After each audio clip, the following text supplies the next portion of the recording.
Hello, this is Jim Luken again, and today I'm out here in my backyard in South Carolina, and I'm going to be talking a little bit about how to convert your boring, energy-intensive, time-intensive grass sod lawn to something a little more interesting and beautiful.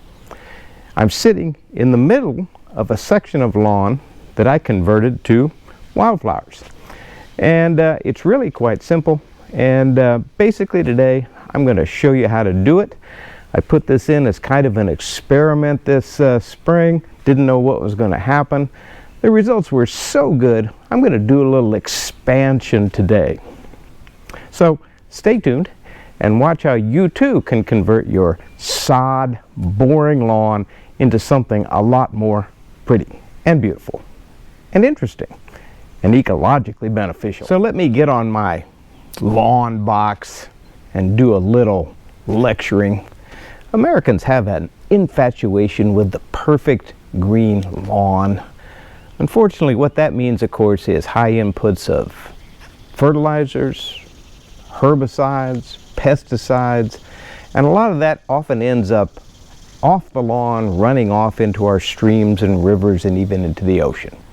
So it really is a good thing to do to explore how you can convert an energy-intensive, chemical-intensive lawn to something that doesn't require all of those inputs. And that's what I'm going to try to do today.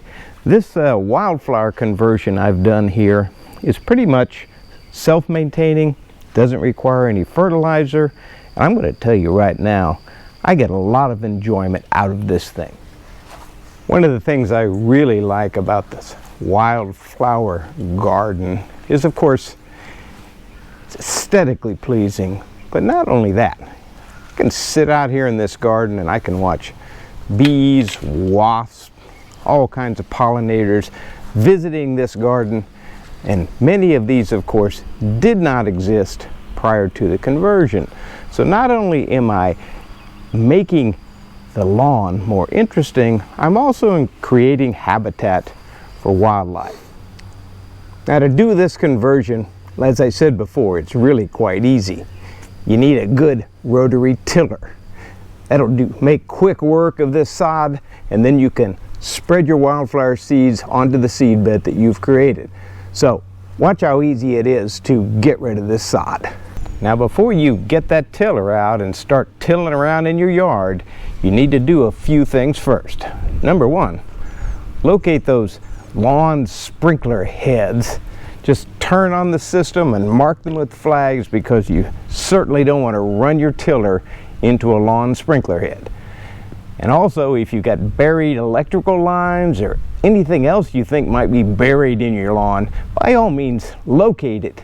And don't run your tiller over it, because that could have a disastrous effect. So locate the things that are buried in your lawn before you start tilling.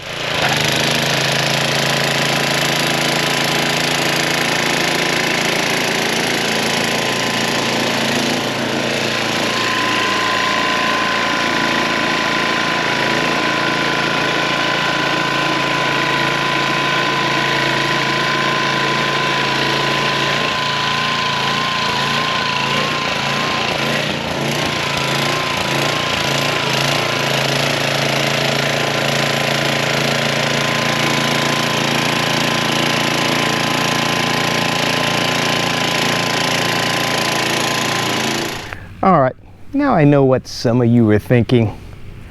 Why don't you just spray this with herbicide and kill the sod? And it's a lot easier than getting the tiller out and churning all that dirt up and so on and so forth.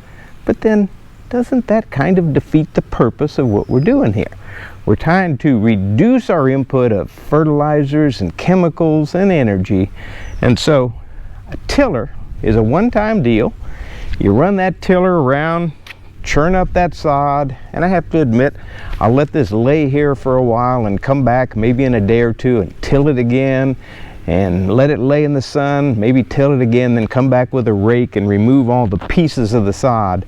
But don't use herbicide, because there's residual effects of herbicide that could impact your wildflowers. So use a tiller, use a shovel, use anything that's not chemically oriented, and I think your results will be better. And I think you noticed how easily this sod chews up and is dislodged and is removed by a tiller. It's really quite an easy process. You don't have to use any herbicide. So once you have your seed bed all prepared, you've raked all those pieces of sod out of the way, it's time to sow your seed. And I just went to the store and bought a bag of this wildflower mix. This one is particularly suited to attract hummingbirds and butterflies.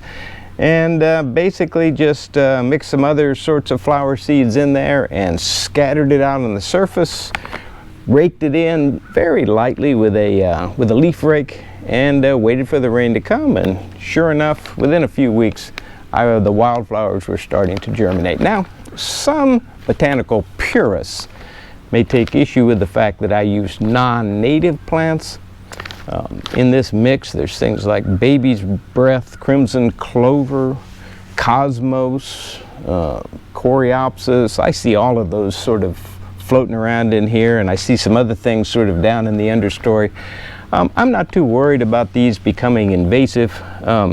And so you could, of course, plant native wildflowers here. You'd have to have a seed source, and actually what I've been doing lately is throwing some native seeds in here, but I'm not too worried about these being invasive. They're not shown to be invasive anywhere. So basically I just went with your basic old wildflower seed bought at the local store, and I think off in the distance I hear people mowing their lawns today. And so that's something I'm definitely not going to be doing here. So try this wildflower conversion of your lawn. You may find yourself sitting and enjoying much more than mowing and fertilizing. This is Jim Luken wishing you an improved, more ecologically sound and less energy intensive lawn.